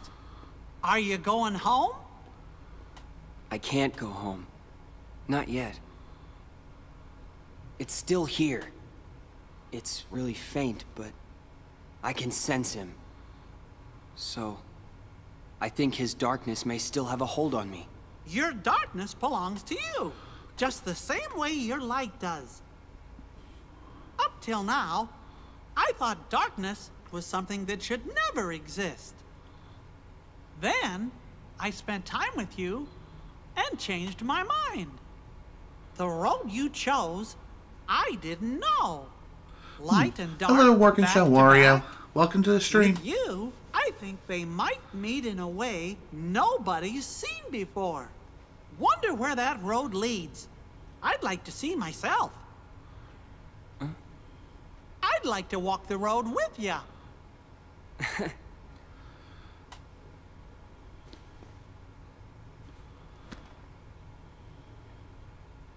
Your Majesty, I'm really flattered. I don't know what to say.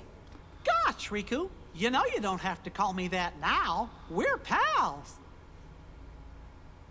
Fair enough, Mickey.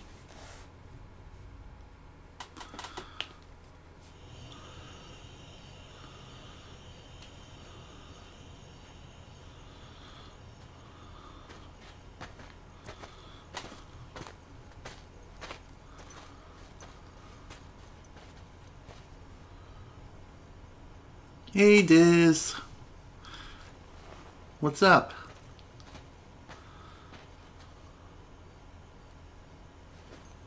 What are you making me choose now? Between the road to light and the road to darkness. Neither suits me. I'm taking the middle road. Do you mean the Twilight Road to Nightfall? No. It's the road to dawn. And there we go. That is the end of Riku's story. And no, Working Show Wario, I have not checked out the new Balloon World yet in Mario Odyssey. To be quite frank, I haven't played the game in months since I've beaten the game 100% in the first place. I'll have to check out that mode sometime down the road. But anyway, with Riku's story finished, his story is 100% complete. And with that, folks, that is the absolute end of Kingdom Hearts 3 Chain of Memories. Like I said, I will be showing off the 100% completion rewards after you've beaten both Sora and Riku's stories. Save your data, save a clear data for Riku's story, then return to Sora's story and reload that particular save. In this case, since I've beaten both Sora and Riku's story under new files, I will be opening up my original file for Sora's story, and I will show you what you get for 100% completing both Sora and Riku's story. This includes getting all the different cards, all the different enemy cards, and let me tell you, getting many different kinds of enemy cards for Sora was a massive pain in the ass. And it took me quite a while in order to complete the task. But when I did it, it felt really good. As for whether or not I'm going to be doing that again here, no, I'm not. Because doing it once is enough for me.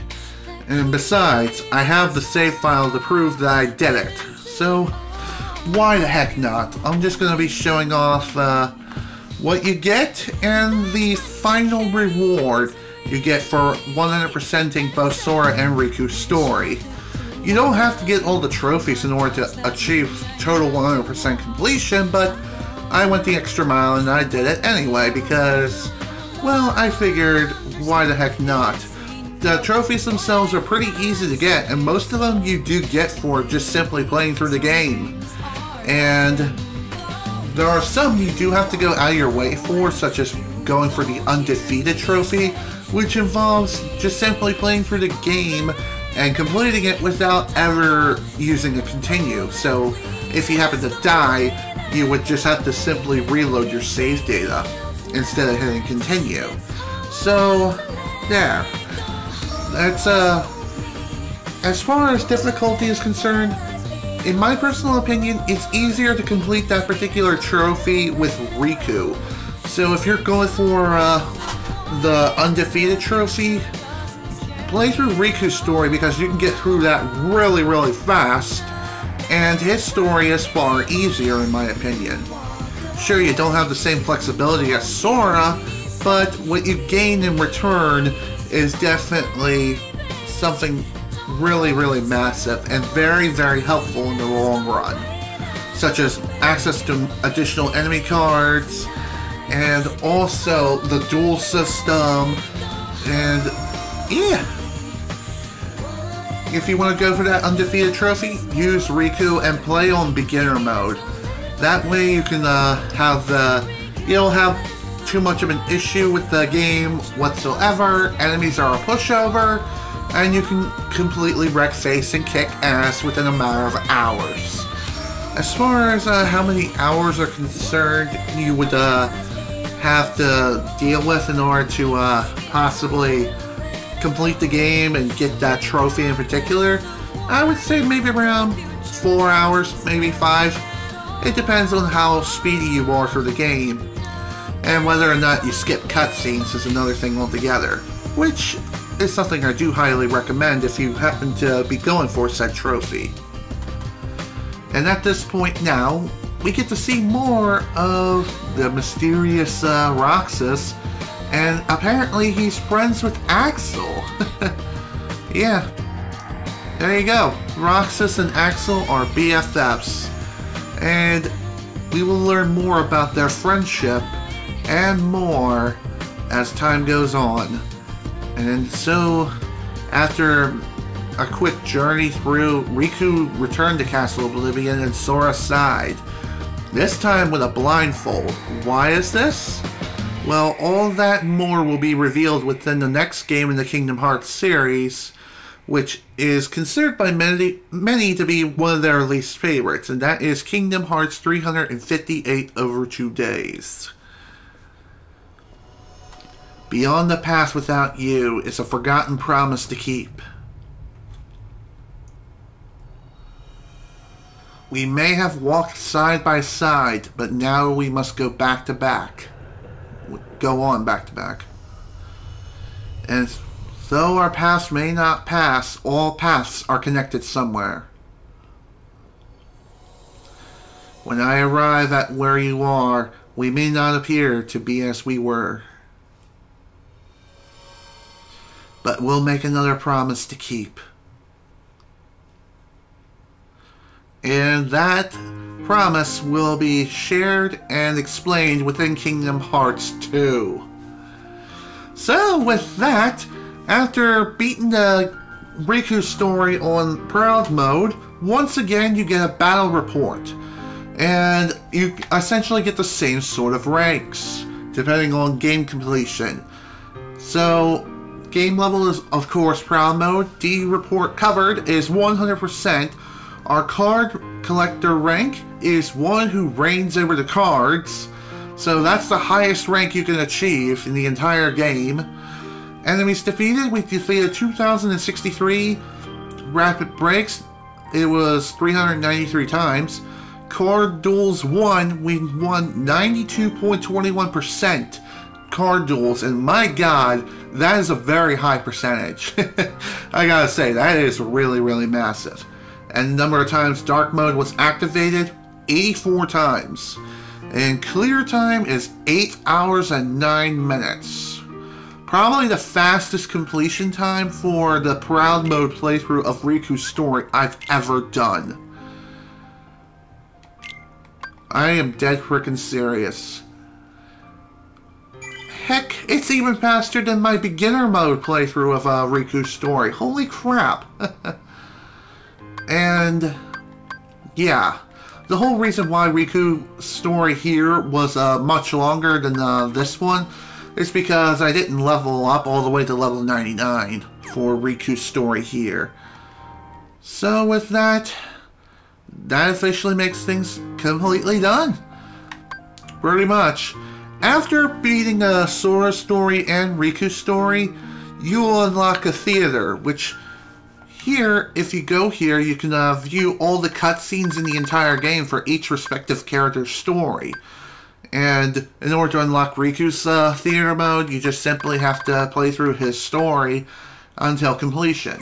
Same with Sora's, but not to the same degree. Well, okay, yes, it is to the same degree. What am I saying?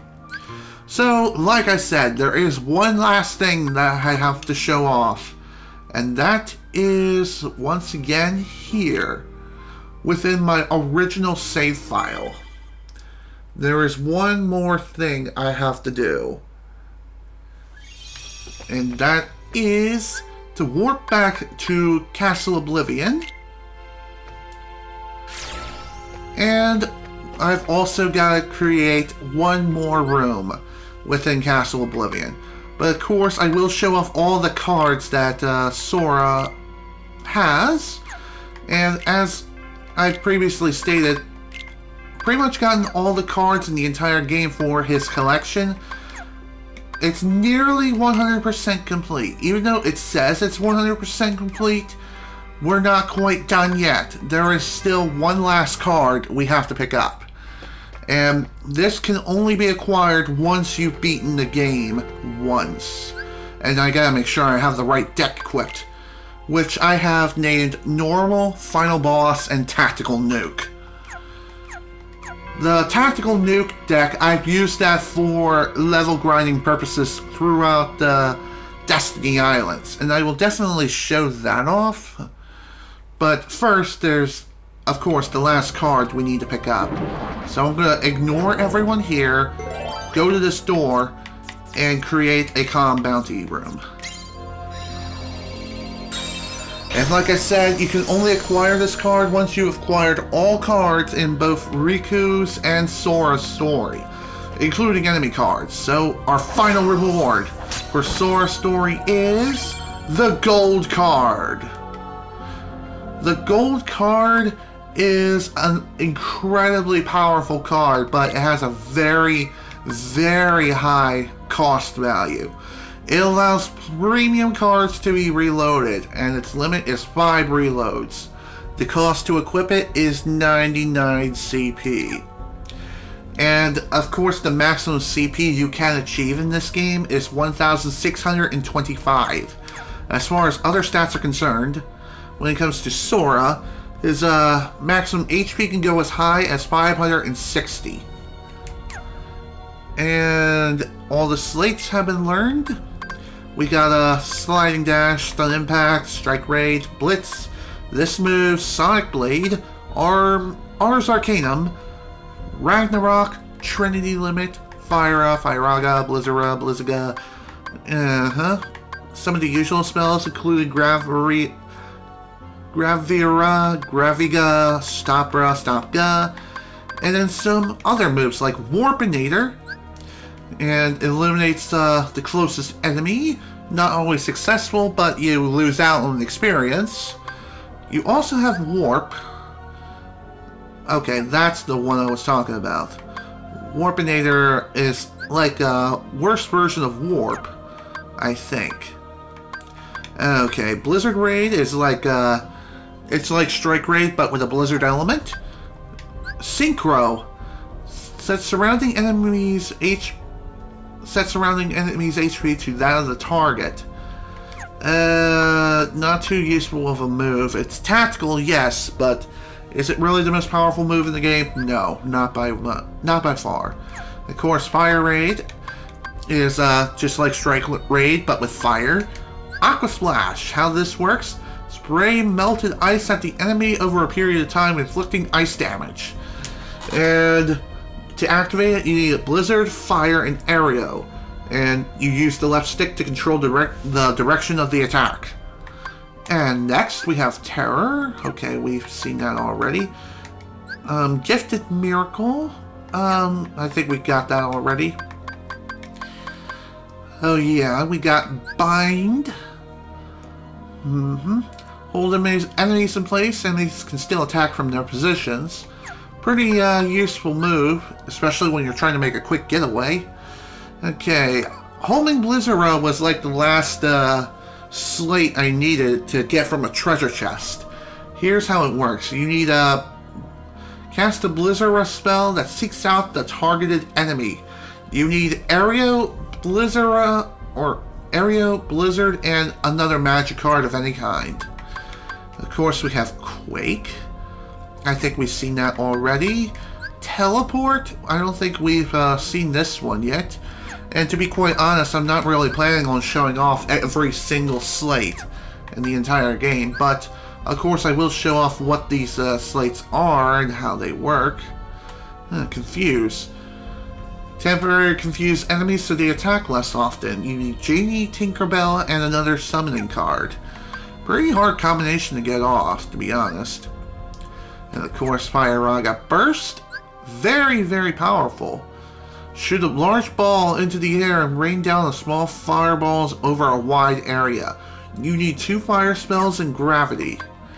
Reflect Ray, you just need Cloud and 2 attack cards. Hurl the Keyblade and make it ricochet around to strike many enemies.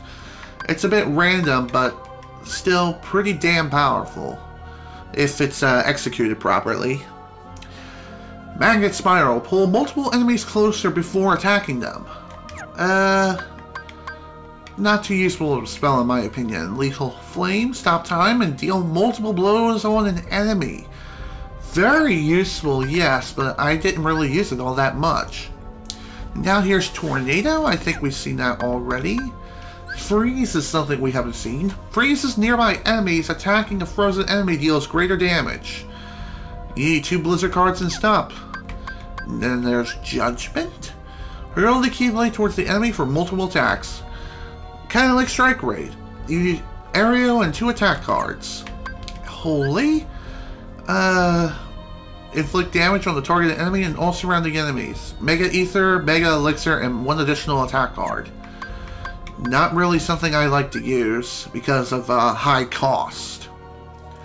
Raging Storm. 3 fiery tornadoes appear around Sora, dealing damage to the enemies as they hit. You need Aerial and 2 fire cards, and the tip for this is that you use the left analog stick to control the direction of the attack. Simple, easy peasy, lemon squeezy. And here is my favorite ability, Mega Flare. You need Mushu and 2 attack cards. This is essentially a screen nuke. Executing the card combination will wipe out all enemies on screen and deal tremendous damage if it doesn't. And of course, here are all the special abilities. High Jump, Glide, and Super Glide. That's it. And with that, we've gotten absolutely everything for Sora. By the way, in order to get the whole 100% completion thing for Sora, in other words, get all the cards in the game, you don't need the gold card, but it's still a good idea to have it anyway, just so you have it. There we go. And there's one last thing to show off, and that is your journals. Our card index. Oh, there is one more card I've yet to pick up. Well, shoot. Hang on a second. I think in order to pick up this other special card, you need to create another treasure room. And let's go ahead and do that. Let's go ahead and do that right now. Very, very simple process. Boom.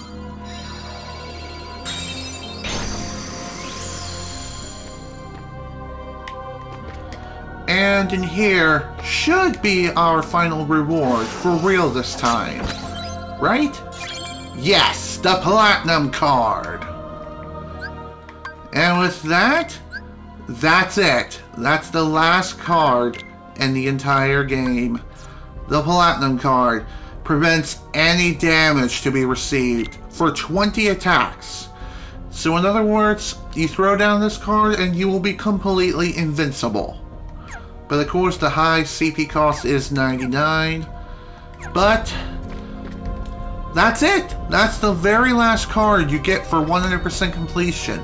Even though I said the gold card was, I was an idiot. I was not thinking. Well, whatever. Like I said, I've shown off our final rewards that you can get for 100% completing the game.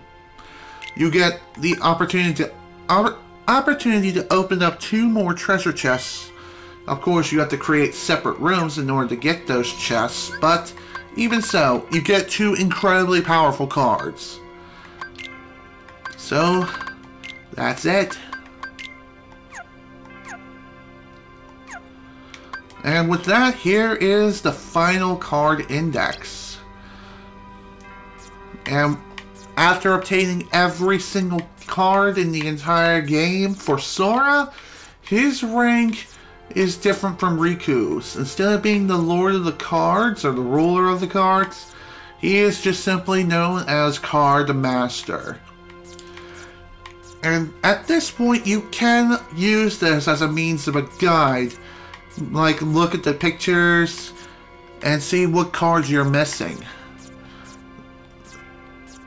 This is pretty much something I did.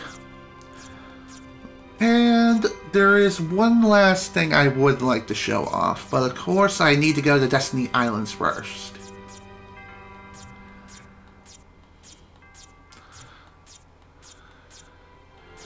I will go ahead and say this, getting many of the different enemy cards in the entire game was a pretty massive pain. Because you have to target several enemies and make it so the enemy you're hunting down is the very last enemy who you kill. And the best way of going about hunting down enemy cards is using cards like the Teeming Darkness, Almighty Darkness, and Looping Darkness as well. If you're hunting just the Shadow card, go for the Bottomless Darkness, because you'll fight nothing but them. And there you go, that's essentially how all this came to be. When it comes to the key to rewards cards, just simply go through some of the later worlds in the game, like Hollow Bastion, Destiny Islands, Twilight Town, Neverland. Oh, okay. There was one other thing I've forgotten to mention. The Random Joker? I thought this was an exclusive card for Riku. I was wrong. You can get this in Sora's story as well. The only thing is, you can't get it from the roulette wheel, and its drop rate is incredibly low. It has a very, very low drop rate.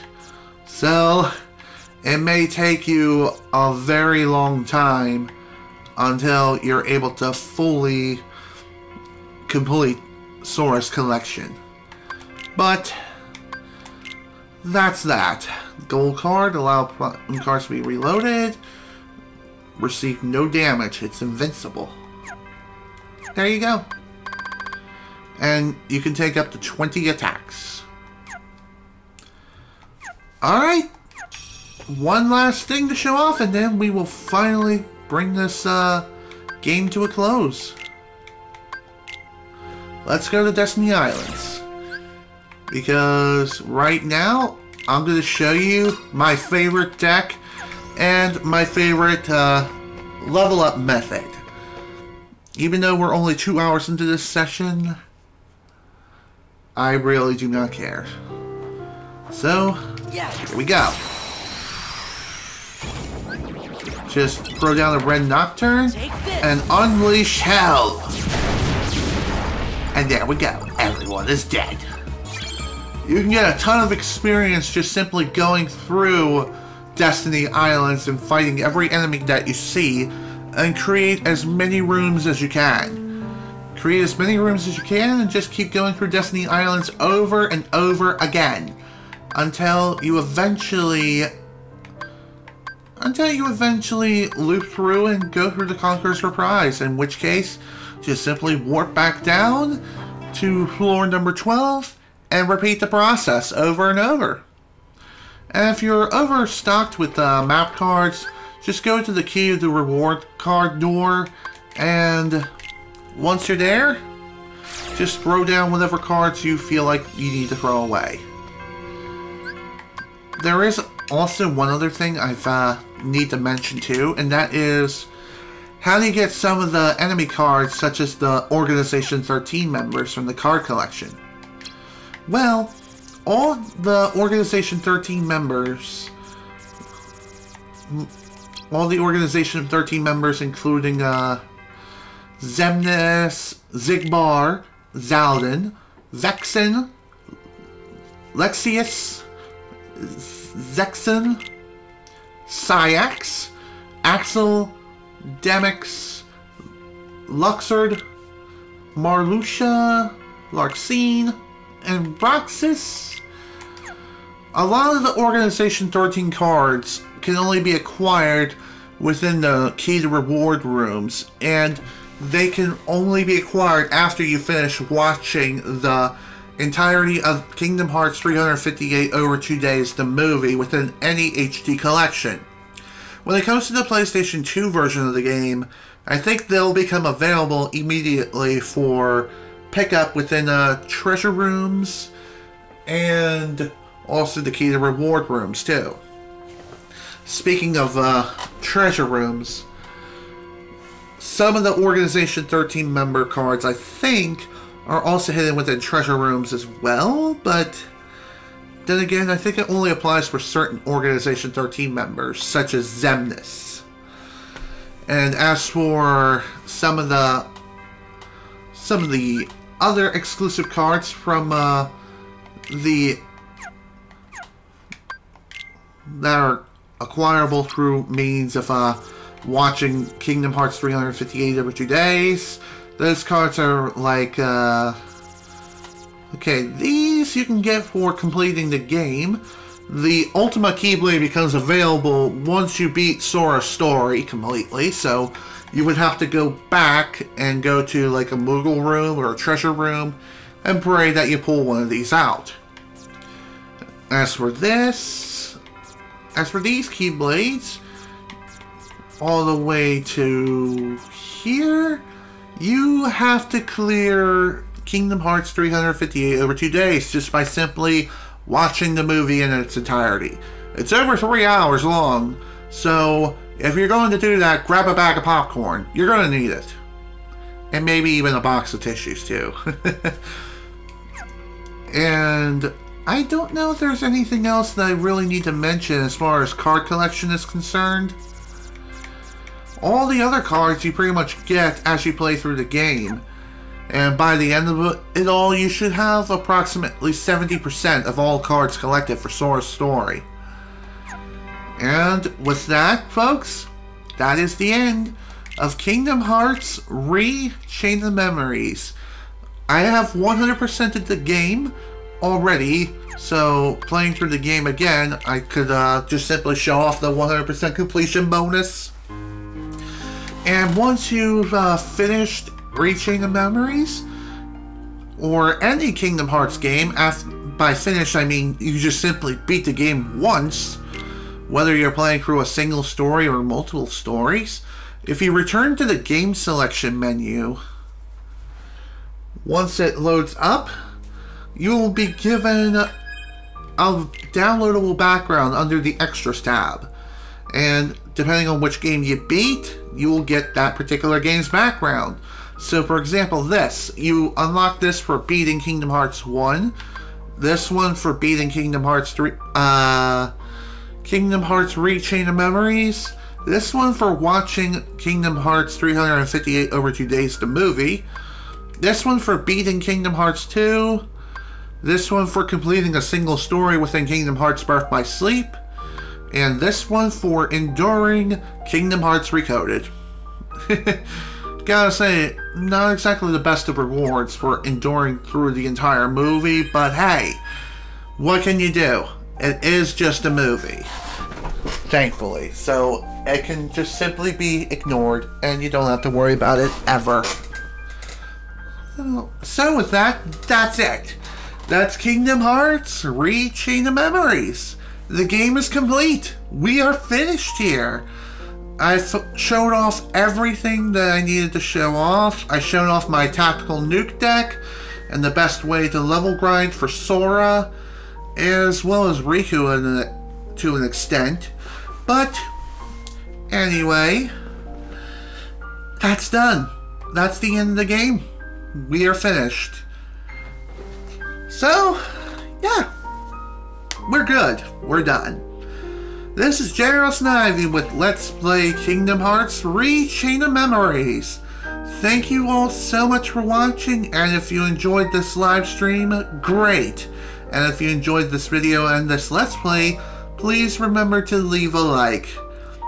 The next time I'm in the Kingdom Hearts universe, which may take some time, I'm not exactly sure how long it's going to be, but it really depends on the actions of Square Enix. But either way, the next game in the series that we're going to be doing is going to be Kingdom Hearts 358 over 2 days.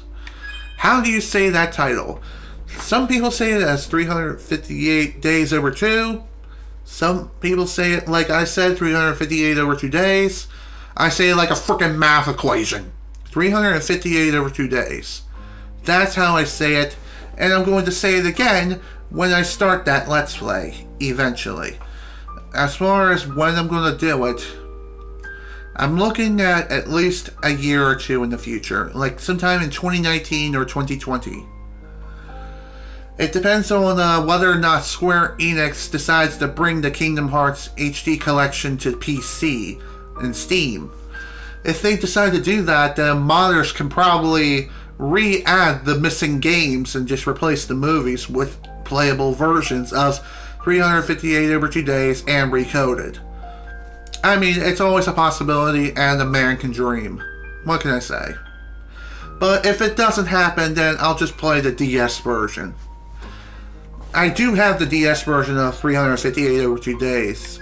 The only other Kingdom Hearts game I don't have a physical copy of is Recoded, which I can easily acquire. I mean, it's $20, and I can buy the game whenever I need to. But for right now, I'm ending this project. I'm bringing it to a close. We are finished. Once again, thank you all so much for watching. Hope you all enjoyed, and I will see you all on the flip side. Oh, shoot. I almost forgot. I almost forgot to do this. I forgot to show off the trophies for Chain of Memories. So, here we go. For any of these trophies, just simply play through the game and follow their conditions. There are no hidden trophies as far as I'm aware, other than just natural game progression. And, of course, these are all the different trophies for all the mini-games, and I've already explained a pretty good method of completing some of these trophies and mini-games, except Beat Buster. That one is almost reliant solely on luck. Oh boy. On the course Slate Master, just get all the slates, try to create as many bounty rooms as you can, or at least one per world, and bada bing bada boom, you're done. And of course, there's also a couple of other tedious trophies that they're easy to get, but they're tedious to do, and that is Novice Deck Builder, very simple, just edit a deck for the first time. Expert Deck Builder, edit a card deck 500 freaking times. 500! Ugh, that takes forever! But once it's done, you never have to do it again. And premium card maker, just make 20 premium cards. No escape means just simply don't escape from battle ever. In either Sora or Riku's story. Whatever you choose to do is entirely up to you.